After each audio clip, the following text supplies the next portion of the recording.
And welcome back to another episode of PWT Talks NXT, a weird episode of PWT Talks NXT, and I'll explain why in a moment. I'm Nate Lindberg. You can check the things I do out at natelindberg.com. And the start of the weirdness is Kelly isn't here with me tonight, which isn't super weird because a lot of times one of us can't do the show. So that's not the weird part. But the weird part is that Kevin Cattani, Dr. Kevin P. Cattani, PhD, is sitting in the bullpen for us tonight. And Kevin didn't actually watch the show. Kevin, why didn't you watch the show? Because I better watch the adjective I use here. The local CW network had the Twins and the Mets on until 10:30, and so I was blacked out from NXT because the Twins were on. So I'm sure Wade was very happy to watch the Twins. I was not happy that I couldn't watch NXT. Yeah, so we didn't realize that was going to be a thing until NXT actually went on the air. So here's what we're going to do tonight. I'm going to talk a little bit about this show. Kevin will probably weigh in with his thoughts and stuff as we talk about that. But for the most part, I think what we're going to do is talk about Stand and Deliver. A lot of what happened tonight is going to lead into Stand and Deliver anyway. So there's that. So yeah, we're going to wing it. We're going to wing it tonight. And we'll go from there. We had a main event, and I don't know what I want to talk about first. If I want to talk about the main event match, or if I want to talk, we're going to talk about the Trick Williams, Obafemi, and Javon Evans thing. Essentially, this is kind of what you expected. You get the three of them. They come out, face to face. And Obafemi and Trick Williams essentially just kind of dismissed Javon Evans once again, calling him, I think Obafemi called him a child or a kid. One of those two words. They mean the same thing. I don't remember which one he used. And, Trick Williams kind of dismissed him as well. They both throw him out of the ring before they start fighting one another.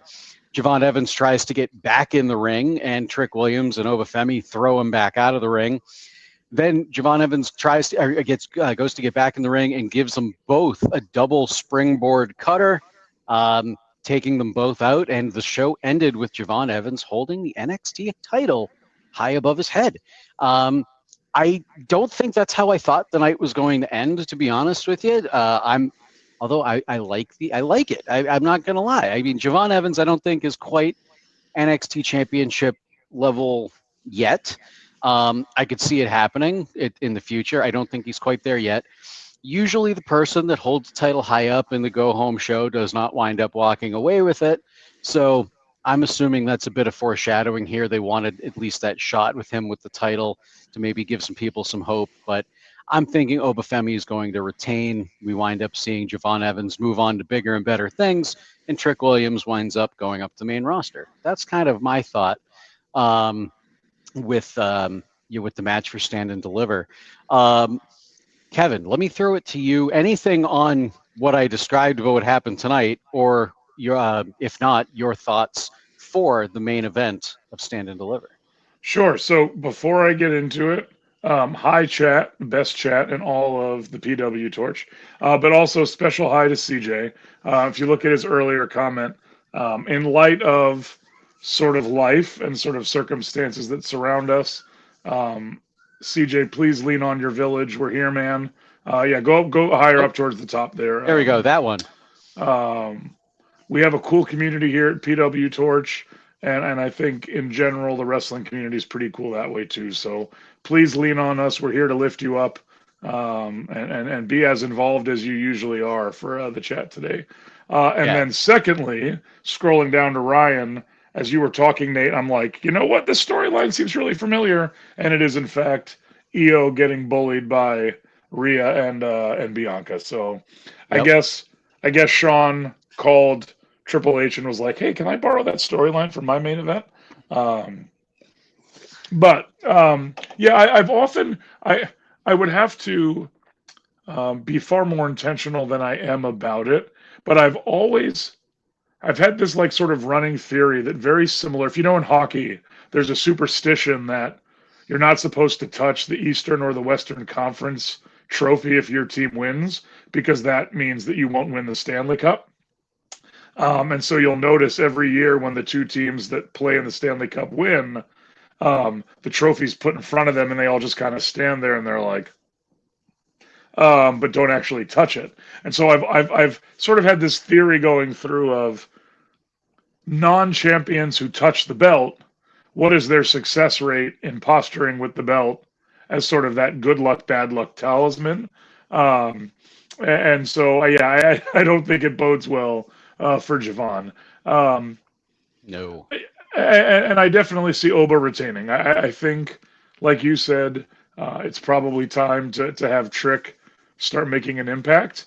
I almost wonder, and I don't know if you and Kelly have talked about this when I've not been on, but I almost wonder if they repair him and Carmelo on SmackDown, or I think that's where Carmelo is, only because, unfortunately, they've kind of fumbled the Carmelo bag a bit in sort of turning him into what he is.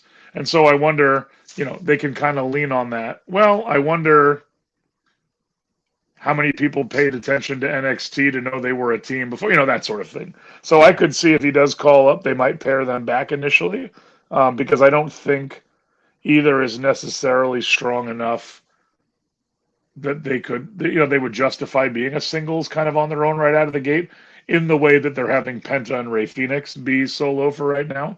But I think that would be a good thing for Trick if that's what does happen, because that would be a great way to kind of get him in the main roster sort of swing of things. But yeah, I think Oba retains. I think Javon gives the college try, but I think he'll be back in that picture soon enough. I think he's got the talent. He just needs to get a few more main event matches under his belt. No, I mean, I totally agree with you. I think Javon Evans is an amazing talent, like phenomenal talent. They don't call him the bouncy boy for no reason. He does things in the ring that like I've never seen before. But like I said, I think he's and you alluded to as well. He's just not quite there yet. He's still young. He's got plenty of time. But yeah, I think like I said, I think Obafemi is going to be retaining here at Stand and Deliver.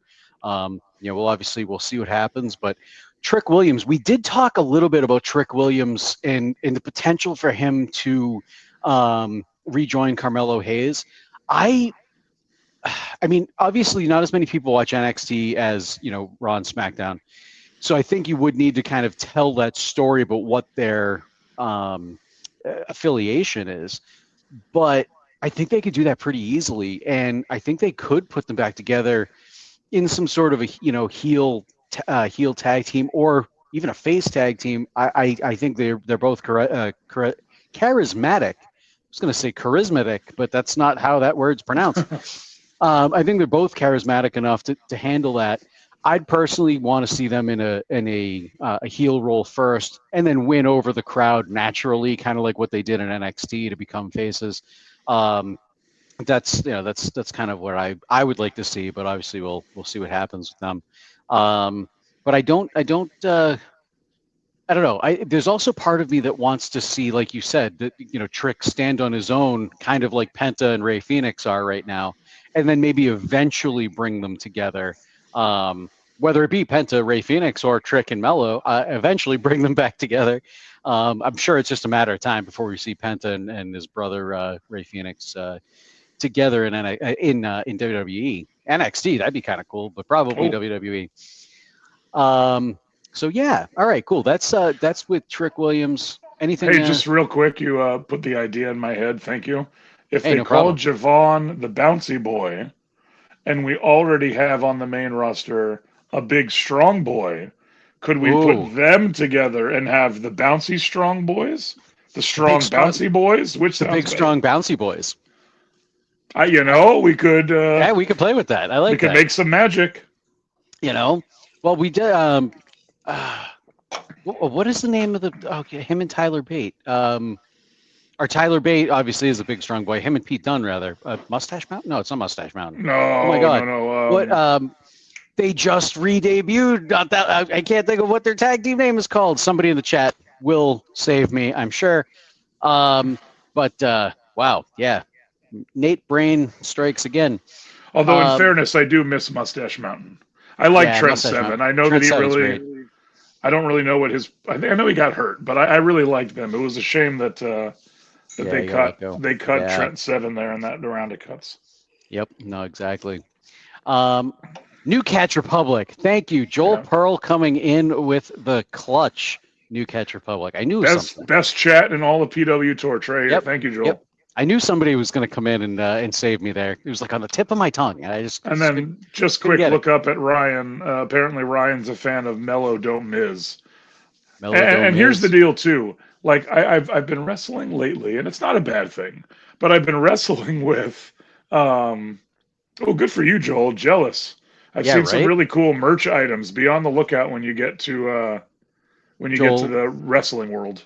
Joel saying that he's helping us out from 36,000 feet in the air en route to Vegas. I'm assuming to go to Mania and Mania weekend and everything. So, hell yeah, have a good time, Joel. Yeah, he's going gambling. He's going just to go to Circus and see the show. Yeah, nothing to do with WrestleMania. But like these last couple Miz pairings, is it to give the other guy the rub, or is it to help keep Miz relevant, or a little bit of both? I think it's somewhere in the middle. Yeah, no, I hear you there. I definitely hear you there. Okay, let's move on. We're gonna talk about the North American ladder match. For the women's ladder match coming up at Stand and Deliver. We had two matches tonight that named two of the women that are going to be in that match. We already knew that we were going to have Zarya, Kalani Jordan, Sol Ruka, and Izzy Dame in the match going into tonight. We had a match between Tatum Paxley and Lola Vice, which saw Lola Vice overcome Paxley and obviously win if she overcame her. She won. She's going to the ladder match at Stand and Deliver. And then our main event match of the night tonight saw the return of the one and only Thea Hale as she took on Carmen Petrovic. And in a very short match, I don't have match times for you tonight. We don't have Kelly didn't do the report tonight. I didn't know if I was supposed to or not until very late. And yeah, I didn't have time to do it. So don't have match times or anything, but whatever. It was a short match. She went over Carmen Petrovic. I thought she looked great. She won with the Kimura lock. I don't think she missed a step. Corey Graves was pushing pretty hard on commentary how he doesn't think she being Thea Hale is ready to be North American Women's Champion, and it doesn't look like championship material just yet. Which I don't know. For me, that's foreshadowing that, as Ryan Solario just said in the chat, Thea is the next North American champion. I tend to agree. She was a dark horse here in this match. Out of everybody that's in this match, to me, Thea makes the most sense. Zarya doesn't feel like she's there yet. Kalani, she's a former North American champion. She's already had it once. I could maybe see her getting it back, but it's not the most it's not the best story there. Sol Ruka and Zarya, they're kind of, they're a team. They're probably going to be at odds with each other a little bit in this match, if I had to guess. Izzy Dame isn't at that level yet to be a champion. Lola Vice, maybe, but the returning Thea Hale in what she was doing tonight, what she's been doing, what she was doing before Chase University disbanded. I don't know. I think we may see that. Kevin, let me turn it over to you as I let Corbin outside. Sure. And of course, the week that I can't see the show because of programming issues, I was just thinking to myself, boy, it's been a while since Thea's been on TV, and it's about time. So super jacked that she's back. My storyline headcanon for her winning the title is that doing so will help give a revamped Chase U seed money to get going again. So we'll see how that goes. But while Nate's gone here, let me just come back to CJ, your question about Bayley and her entrance. personally, I wouldn't worry about it too much, man. I think she's definitely seen as a veteran and a leader in the women's division, and so I think that the decisions that they're making with her, I would be very confident in the fact that she is directing those decisions. I think she very much is sort of enjoying being a mentor at this point, and so I would not worry about how they're treating her. I could very easily see her and Lyra winning and becoming tag team champs. So hang tight, keep an eye on her. I would not worry. I think she is, and I mean this in all of the upgraded best ways, but I think that she's um, a Natty 2.0, right? Like she is the veteran who the younger ladies look to, but like they love her. Triple H loves her. The administration loves her, so I'm not worried about it. And you know what? I don't know if she'll get the world championship again, but I don't think that's necessarily a mark of her overness or not overness. Now back to Thea Hale. Um, and I know, I think CJ, you were the one that said you'd love to see a ladder match live. I had the fabulous fortune of going to take over New Orleans for WrestleMania, 38, maybe the one in 2018, um, and saw the Adam Cole, Keith Lee, that Ooh. first NXT North American ladder match, and like I still get goosebumps thinking about just how amazing that match was, and to think about the guys in it, um, and to think about how Malachi Black slash Aleister Black's on his way back, but how the rest of those guys are not in NXT anymore or WWE in that more anyway. Um, but yes, a well done ladder match in person is probably one of the coolest things that you could see. Yes. And I think that these ladies, you think about who's in it. Thea's going to be the flyer. She's going to make a lot of the movement. She might be the one that like leapfrogs over people onto ladders or uses ladders as springboards.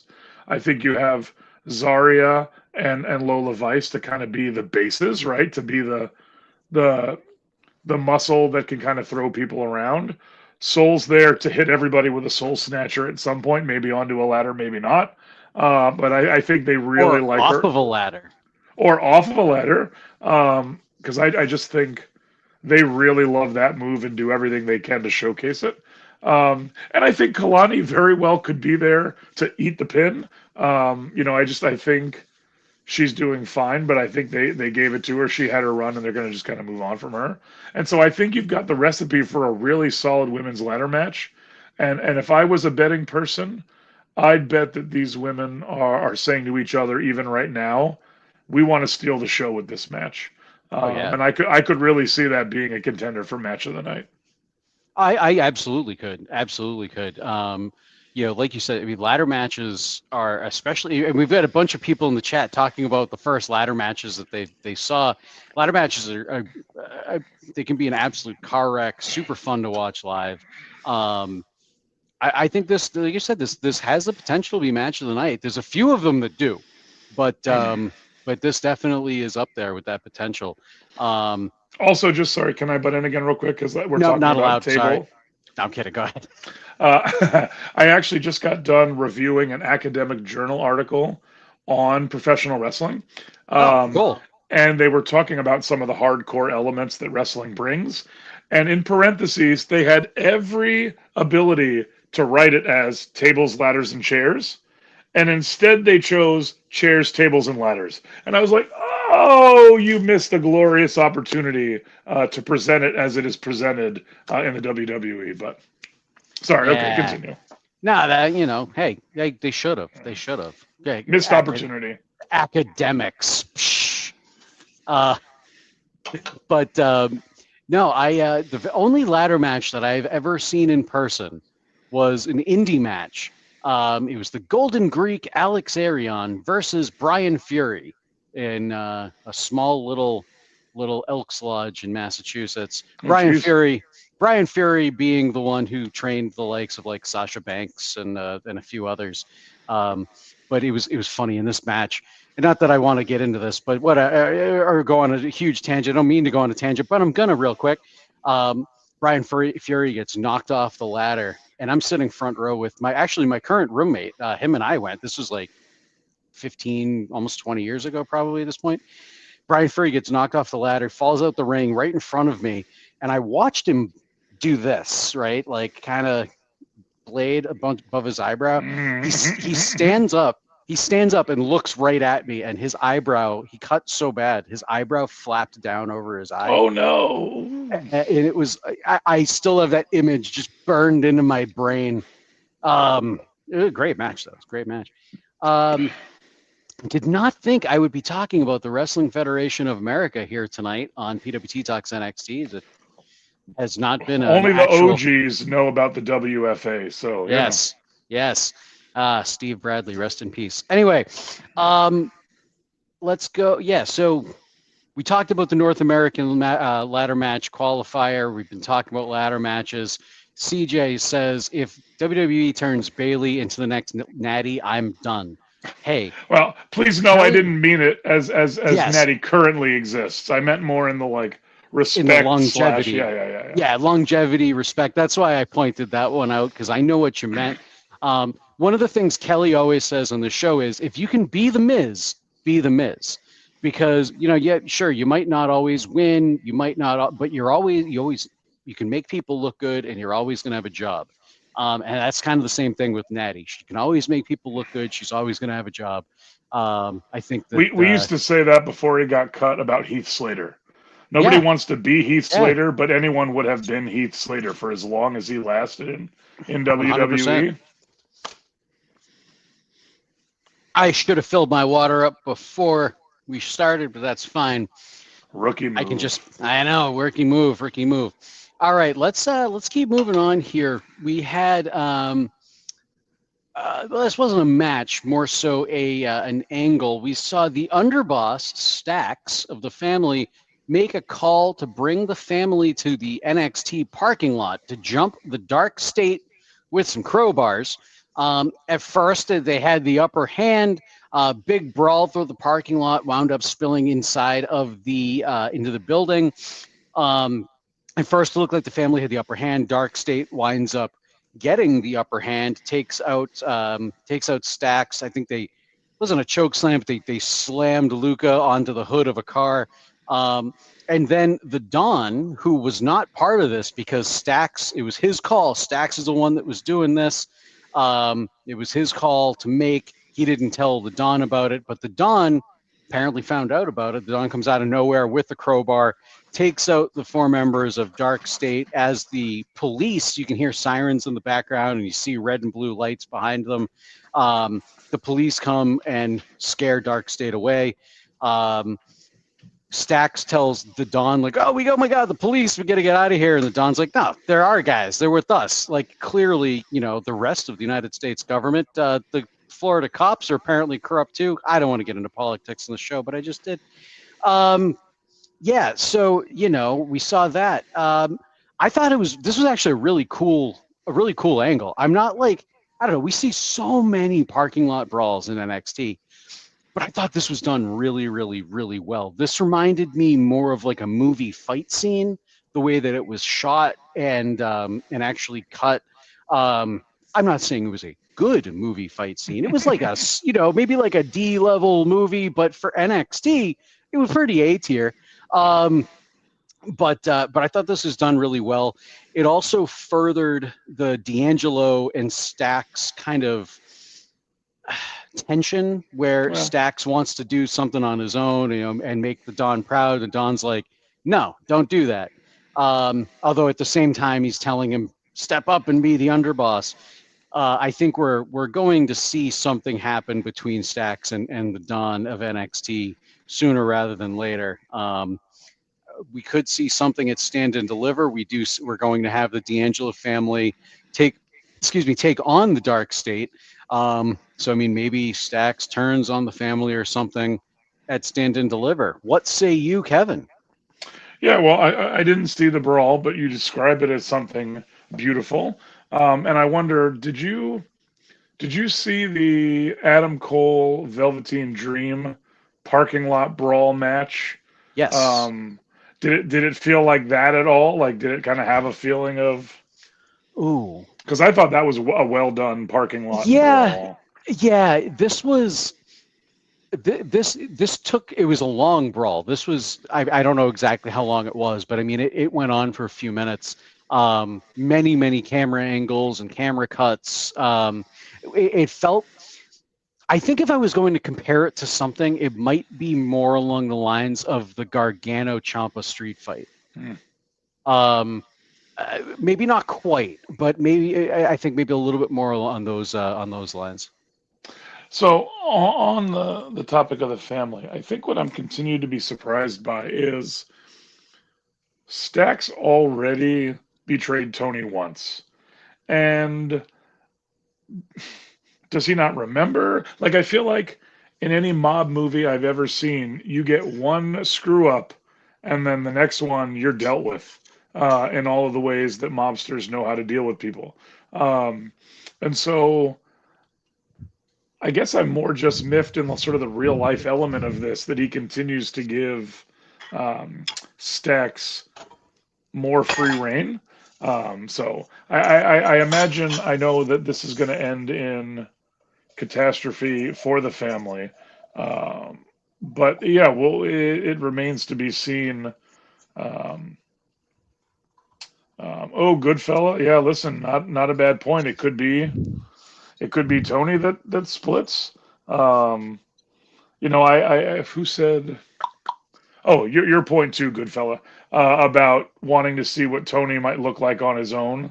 I would agree. I think he's doing well as the leader of the family, but I think, yeah, if they have any designs of moving him up, I don't know that they're going to bring the whole family up with him. And so it would be necessary to kind of see what he can do sort of on his own. Um, but yeah, I think if a split is not coming, then they've been doing a great job of stringing us along. But then, of course, it's just the matter of, are one of these two in cahoots with Dark State? Or is this definitely just Stax is trying to be a big fish in a little pond and he's finding out that he's not as big a fish as he thought he was? Certainly time will tell, but um, I think there's still some meat on the bone for the story. I still want to kind of see more about what Dark State's about and kind of what their designs are to be a part of NXT, but not a bad group to feud against. So yeah, we'll see how things keep moving. All right. Speaking about keeping on moving, we're going to keep on moving. We had a match announced tonight for number one contender for the Women's Tag Team Championship. We're going to see Metaphor versus Fatal Influence versus Gigi Dolan and Tatum Paxley versus Cora Jade and Roxanne Perez. Whoever wins that match will face the Women's Tag Team Champions. Ava says she has talked with Nick Aldis and Adam Page and has made Adam this. Pearce. Oh, wow. I said Adam. Wow. Adam Page. Wow. Adam Pearce. Thank you. Has talked with both of them. Adam P. Well, she may have also talked to Adam Page. Who knows? We'll see. She may have. Yeah, she totally Swerve. may have. That'd be interesting. Anyway, bring more AEW stars to NXT. But yeah, so we're gonna see that Roxanne Perez. It was originally going to be. Sorry, I said it was a fatal four-way. Originally, it was announced as a triple threat without Roxanne and Cora Jade as part of that mix. Roxanne walks into the room as Ava is talking to the other three teams. And Roxanne's like, look at this. All of the women in NXT are getting shots except for me. I was the face of NXT for so long, yada, yada, yada. And Ava's like, well, if you can find a partner. And immediately I was like, oh, Cora Jade. And a few segments later, it was kind of all but confirmed that it's going to be Cora Jade. She showed up in another segment with Roxanne Perez and was like, all you got to do is say sorry. So that ended up happening. And see, you just described that scenario, and my first thought was, ooh, Monsters University. But see, I'm a family Disney guy, so I don't know if I've actually seen. I love Monsters Oh, Inc. you Never need to. saw It's it. so I fabulous. don't know if I Monsters saw it. University is fabulous. Yeah, no, I'll have to check it out. I And, think that and might yes, be. good fella, I could see them double strapping Lyra. Um, I think they are super, super high on her despite some of the crowd reactions. And I could very easily see them doing that as a way of sort of adding more legitimacy to her. So Yeah, no, I could see that. I could definitely see that. Um, so yeah, I'm looking forward to this. I don't know. Like, I don't have a real thought as to who the winner for this match might be at Stand and Deliver. I could make cases for a lot of them. I mean, Metaphor, I feel like, are the two, the Meta girls. Um, I feel like they've been pulling double duty, on the main roster and on NXT, and I feel like it's the title shot is deserved. Fatal Influence, eh, I can't really make a good case for them. Fallon Henley more than JC Jane, but there's I can't really make a good case for them. Dolan and Paxley, they're somewhat over. I think they could have a halfway decent, title run if they were to win. Cora Jade and Roxanne Perez seems to make the most sense to me to go and face. I don't even remember who the tag team champions are right now. Why is it currently Lyra and no, it's Liv Morgan, Raquel and Liv. Raquel and Yes. Liv. Yeah, that's right. Um, I said Lyra. Somebody just said Lyra, but yeah, Liv and Raquel. Um, maybe Cora and Roxy don't make sense then. Um, but yeah, I don't know. We'll see what happens. Do you have any thoughts on who it could Yeah, be? well, I agree. I think Fatal Influence is just there, and I hate saying that, but it is what it is. Um, I think I think I think that Cora and Roxanne are two ready-made, ready-to-go superstars, and so I don't know that they really benefit from something like this. Honestly, I could see it being Tatum and Gigi because I think they are getting some crowd steam, and I think more so than Gigi, I think Tatum is really starting to kind of put things together. And I'm really the group I'm most puzzled about is Metaphor, um, because it almost seems like they don't quite know what they want to do with them yet, which kind of makes me sad because they were kind of on a 2 or 3 week streak on SmackDown there where they were like solidly in the mix in the women's tag like scene, and then they like immediately started playing the bounce back and forth thing. And so I'm actually maybe a little concerned for them that maybe I don't know, maybe something's going down and they're kind of yo-yoing with them. Um, but I could see very easily Gigi and Tatum getting the win because I think regardless of who wins the Lyra Bailey versus Liv and Raquel match, I think to give both of them a little main roster exposure could be a really cool test to see how they might do in the big picture. Yeah, yeah. No, we'll see. Because I mean, I think it. I almost want to say that whoever wins this match might be foreshadowing for the Liv, Raquel Bailey and Lyra match. Um, That's fair. because I mean, if it and I could be wrong, but I mean, like, if it says Cora, if Cora and Roxanne win, then I'm thinking, all right, well, they're not going to pit Cora and Roxanne against Liv and Raquel, get two heel teams. Maybe Bailey and Lyra win, So I don't know. I think it's definitely going to be interesting. It's going to be interesting to see how they play this out. But regardless, I mean, I think any of the women in this match, I'll even include JC Jane in this, I think are deserved of at least a title shot. I don't know if all of them are champion, like they're at that level to be a tag champion. Um, I can't see any of these teams really winning against Liv and Raquel without, or at least winning clean. There'd have to be some sort of interference, whether it was from like Rhea or another one of these teams or something like that.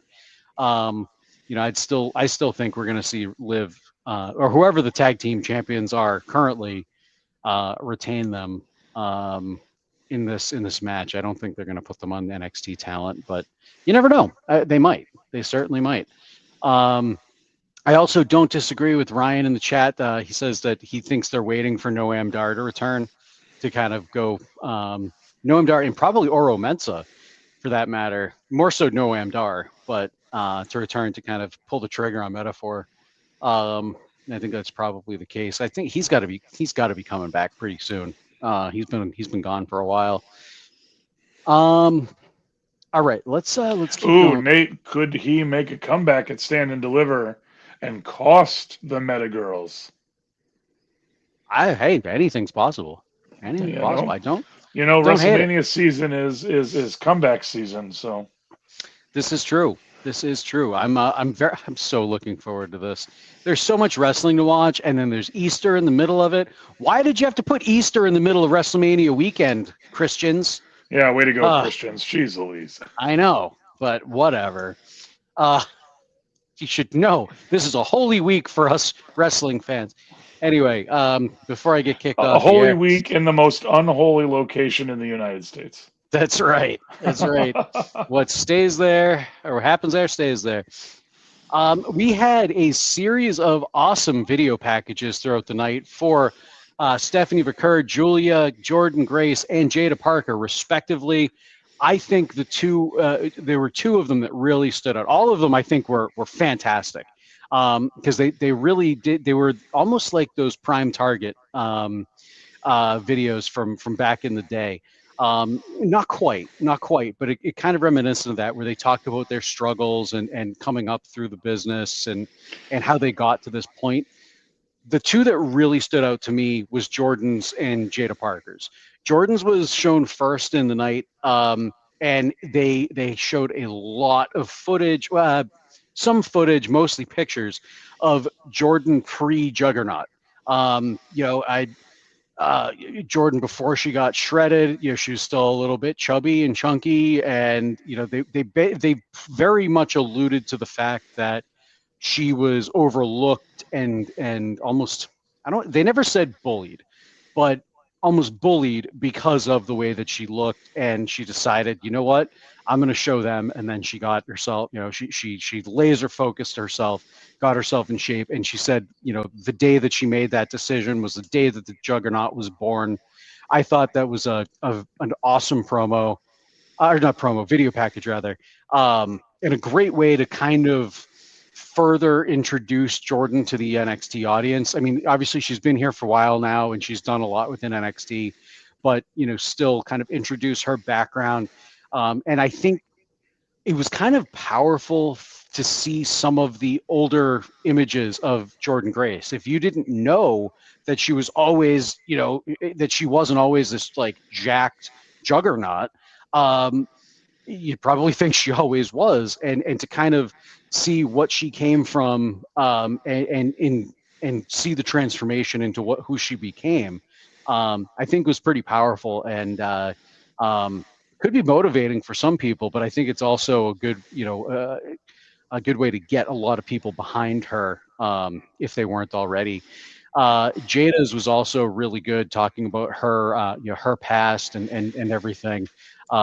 Stephanie's also showed a lot of her return home. Oh my God, I wanted to say, I can't remember the country. I want to say El Salvador, but that's all in the news right now, and I know that's not where she's from. I'm drawing a blank. Wherever she's from, she went back there, and they showed a lot of footage of her and her family, and go from there. So, this is all circulating around the Fatal 4-Way for the North American Championship at Stand and Deliver between Stephanie, Julia, Jordan, and Jada, respectively. Kevin, let me throw over to you. What do you think we're going to see out of this Fatal 4-Way? I think we're going to see pure awesomeness. I think you, and also yes, Goodfella Chile is the country she's from. Chile, thank you, Chile. And also, I see CJ's starred chat there. For me, no. I've been watching consistently since I was old enough to watch. Um, Maybe not as appointment television as I am now, but I don't know that I've ever stopped watching. I don't know, Nate, if you. CJ's question for those listening to the recording.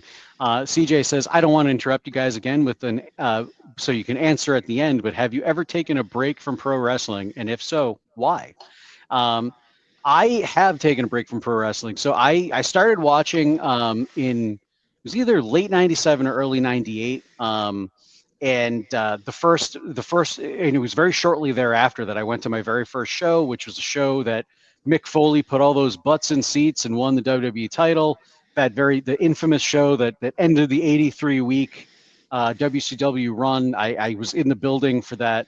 And that like secured my love for pro wrestling. And I watched every episode.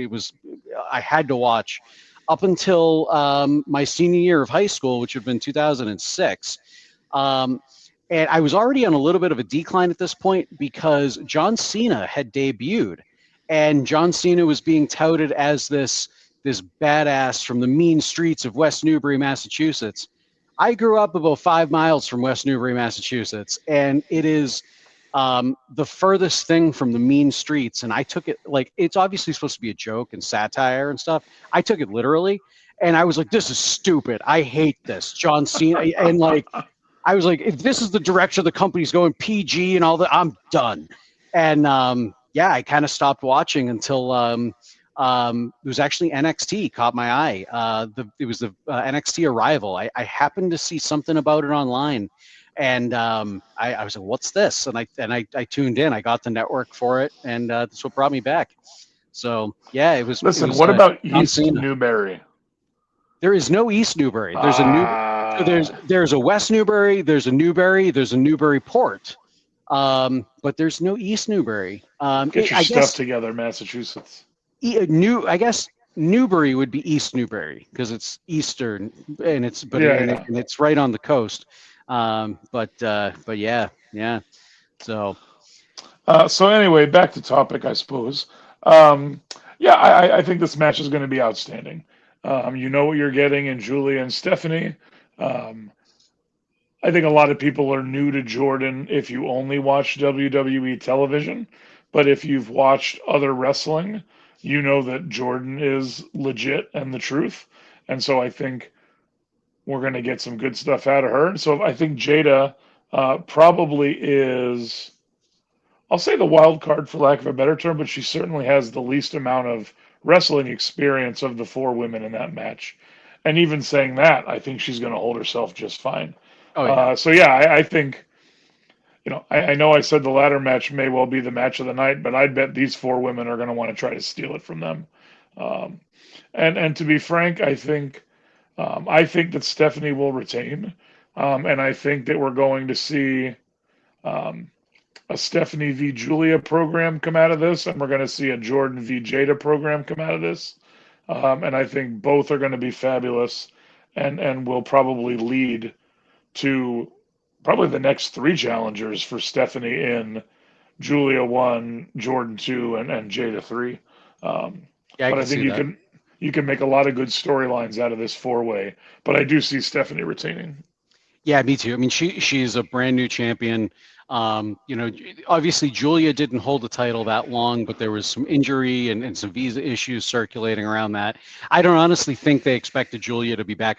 There's nothing. I haven't read anything about that. I just don't think they expected Julia to be back at this point, which is why they would have had her lose the title and then have Stephanie vacate the North American title and have us in the position we're in right now.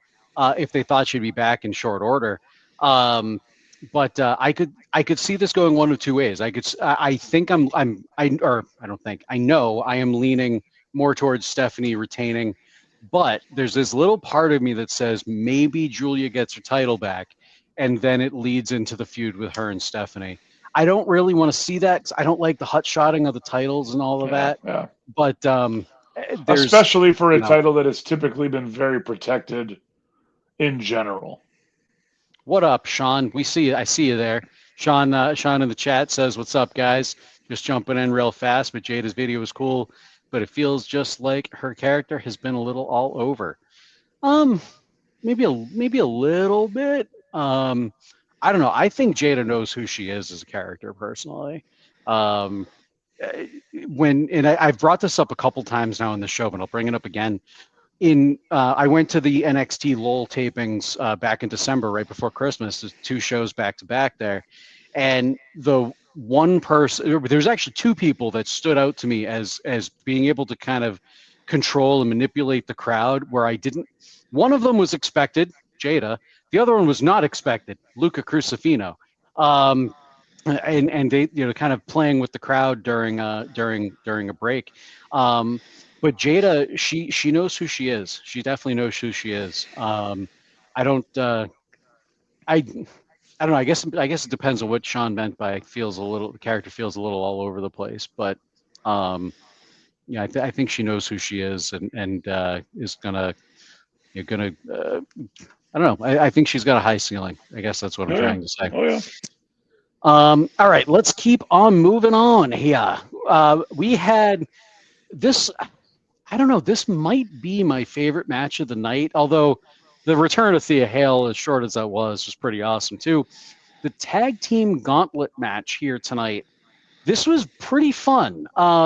So the tag team gauntlet went as follows. We saw Hank and Tank versus Tyson and Tyreek. Tyson and Tyreek were eliminated by Hank and Tank, which saw them take on Brooks Jensen and Nico Vance, who were eliminated by Hank and Tank. We saw them then take on No Quarter Catch crew, Miles Bourne and Tavion Heights, who were eliminated by Hank and Tank. Josh Briggs and Yoshiki Inamura looked to take Hank and Tank out of the gauntlet, but they couldn't do it. Hank and Tank spent more than 20 minutes in this match and won the gauntlet. We also saw them be interviewed a little bit later on backstage, and by Kelly Kincaid.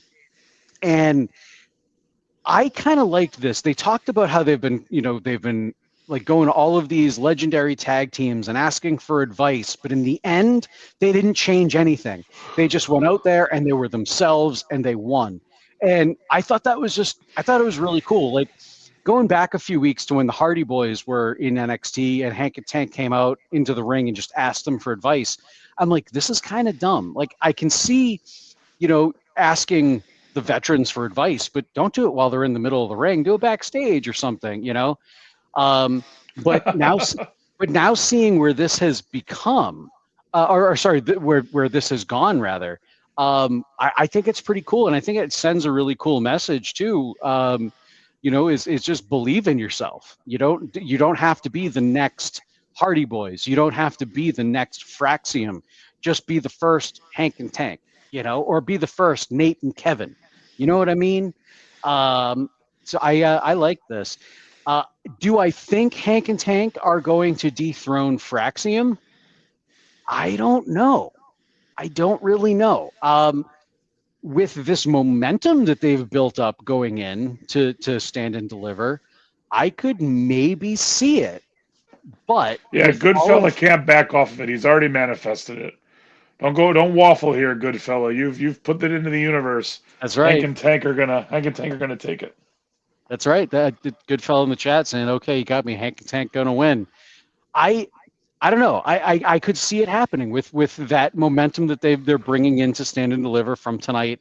It could be, but then again, Fraxium has defeated some crazy tag teams. And there were many times where I did not think Fraxium was going to be able to overcome the odds and retain the titles. But I mean, what is it? I feel like it's almost been a year at this point that they've carried the titles. I don't know exactly what the length is.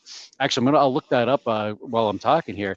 But it feels like it's been a long time. It feels like maybe it could be the time for them to lose the belts. But I don't know if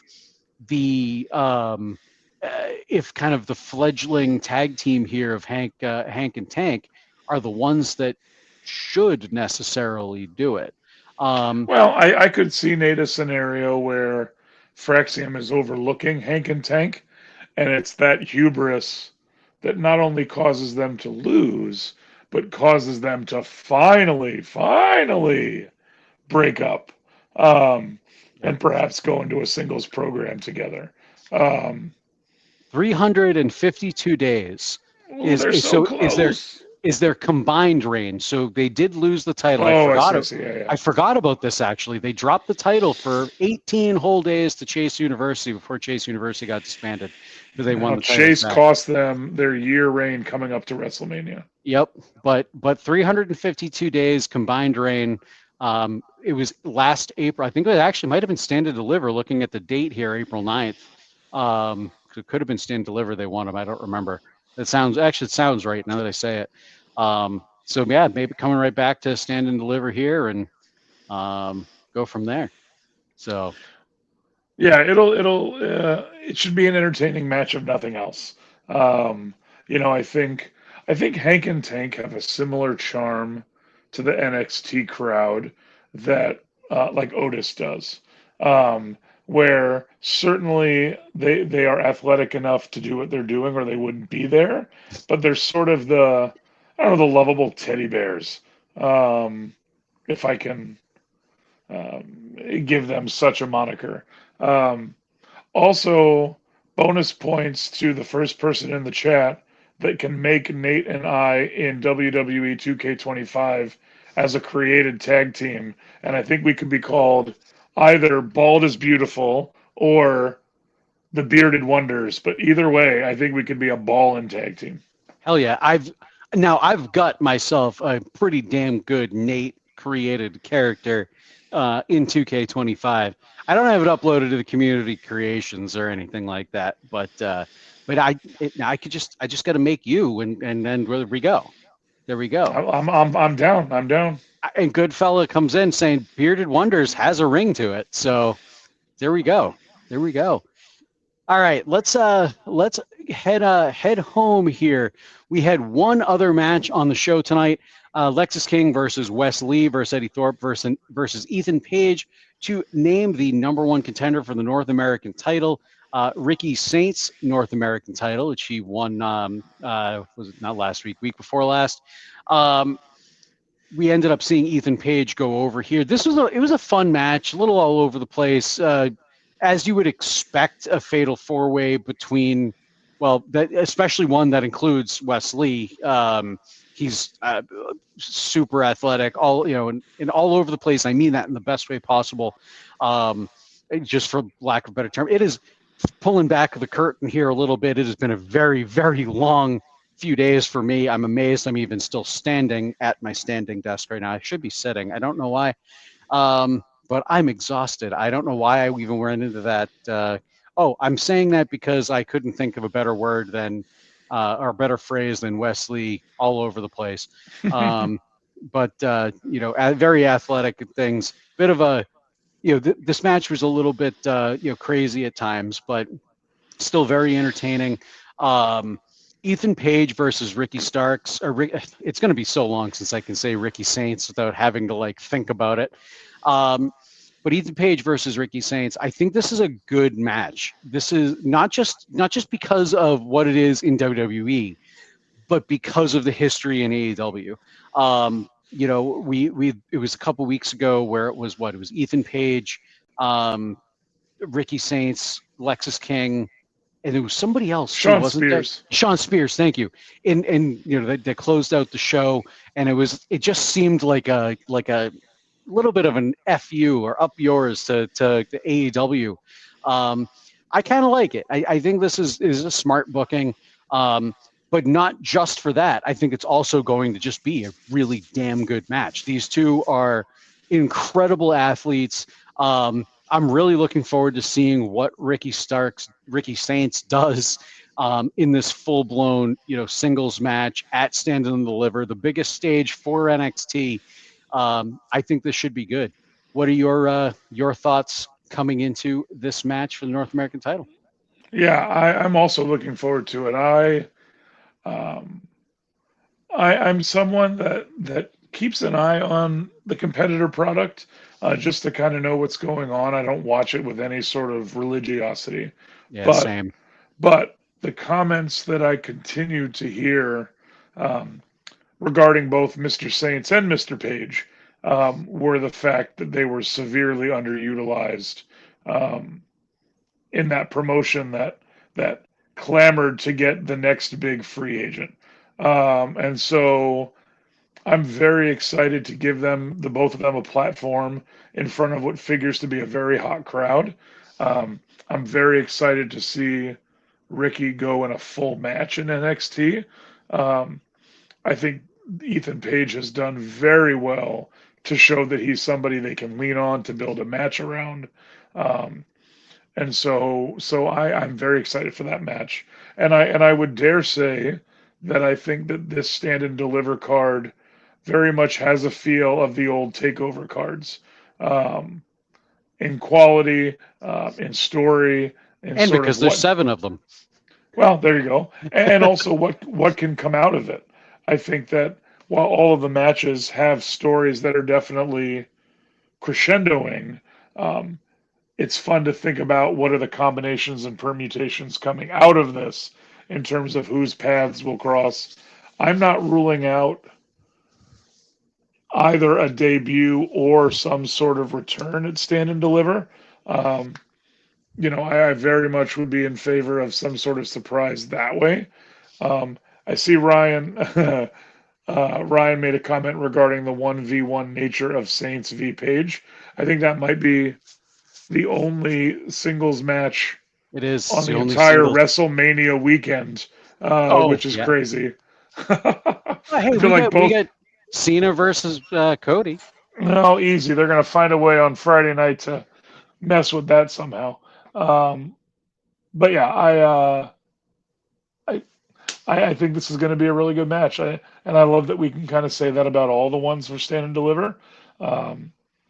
But I think great card. I think NXT is in a really healthy place right now, both in their newly acquired talent and their emerging and current talent, and so it's a really good problem to have. Yeah, 100%. And so it's great for the viewers because then that means we're guaranteed to see some really good action. So absolutely. And I want to come back to this one here. CJ says that this was awesome. Thanks for putting up with me. CJ, we don't put up with you. You're part of the family, man. So you're a jar of mayonnaise along with the rest of them. That's right. And if anybody remembers the jar of mayonnaise quote, you guys have been here for a long time. You're the real OGs. Kelly one day just called you guys jars of mayonnaise, and it was a thing for a while. And I still don't know where the hell that came from, but it's fun to bring out every once in a while. All right, I think that's going to do it for us. This is our go-home show coming into Stand and Deliver. We will be recording a Stand and Deliver roundtable for VIP members. I haven't quite talked to Kelly yet about how we're going to do this. I've got a lot going on in my personal life. Kelly's got a lot going on in his personal life, so we've got to try and figure out a good time to do all of that. But we're going to do it. We'll figure it out, and we'll record a roundtable for you guys at some point. I'm Nate Lindberg. You can check the things that I do out at natelindberg.com. Kevin, who are you? I'm Kevin Cattani. You can find me on Twitter and Blue Sky at KP Cattani, and I'm ready to chat with you about everything. And Nate, should I keep the bat phone warm for Saturday? Ooh, yeah, keep it warm, just in case. Okay, bat phone will be ready to go. The case will be off just in case. All right. Thanks again for having me, Nate. It's always a pleasure. Hey, no problem. And I appreciate you filling in for Kelly. Of course, and Ryan, there was horseshoe. If you didn't say it, I was going to say it.